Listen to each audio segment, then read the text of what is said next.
Even from the very start, I already told you what the Lord God has told to me. I forwarded to you by these videos.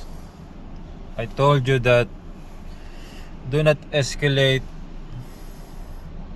the war, the conflict, the war with Russia. I told you long time ago. Since this war has started, I told you to send someone and talk to Russian President Mr. Vladimir Putin. I told you to send someone there and talk to him in person. Send someone who is honorable, a man of honor, and someone who understands Russia, and someone who is dependable and reliable, honorable. I told you months ago, but you did not listen.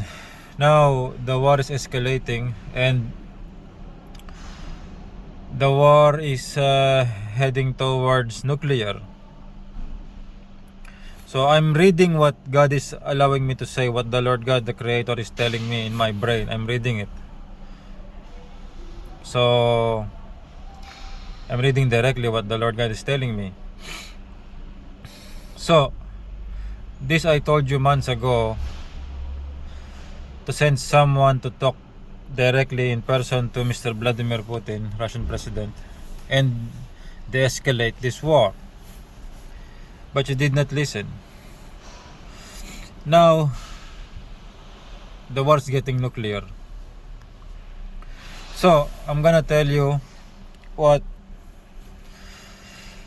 directly what God is telling me, directly to my brain. The Lord God is telling to me that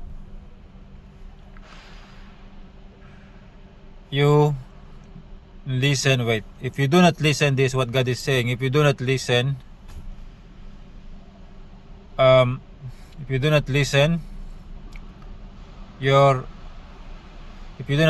your cities will burn. So I'm reading this from my brain. God is telling me what to say to the leaders of USA, to APAC, to the British, to NATO, to the elites, to the richest people there in control there in USA and in Israel and APAC, and these big countries there in the West, those who are in control, the elites. This is a warning to you.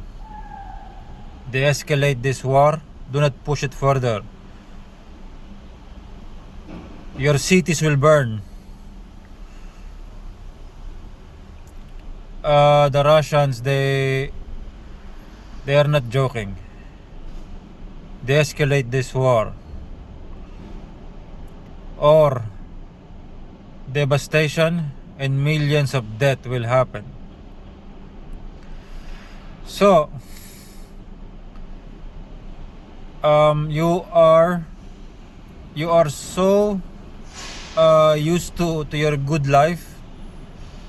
You are so used to your good life and your privileged life. You have everything, that you forgot what reality is. So in reality, and also you're already getting old, but you're very rich. So you are so used to your life, you're forgetting about reality. So the reality is USA can get bombed by nuclear weapon. It will go through, and your cities will burn. When this happen, even your luxury and whatever you have will be affected. So listen to what I'm saying. These messages that the Lord God, the Creator, is telling to me, listen to it. And let me take control from here. Let me take control from here. You can continually enjoy your peaceful living, your privileged life, and not think of anything, but you let me take control from here. I will fix this issue. I will fix the other issues.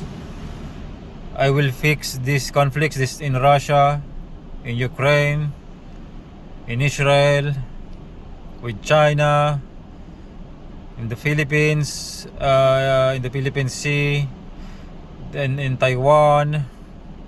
I will fix all this issue. God will tell me what to do, and you will continue to enjoy your privileged life, but you let me lead this thing, because so that you will maintain your privilege and your the way you live and your living lifestyle. You do not need to think of anything, just let me take over, and I'll handle all these things and fix all these things. You don't even need to do anything. So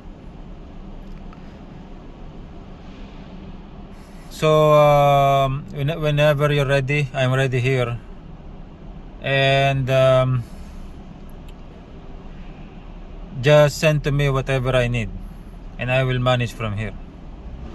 So these messages I'm reading from God the Creator, the one true God. I hope you listen,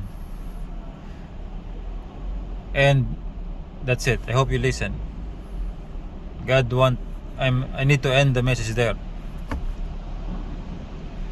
I already gave you the warnings, so I hope you listen. So God is telling me to end the message here. Greetings to all leaders of all the nations. Glory to God the Father, the one true God, the Creator of heaven and earth. He is an alien God. He is called Allah in Arabic by the Muslim people. He is the one true God. To God be the glory, and glory to His Son, Lord Jesus Christ. Amen. Praise the Lord. Amen.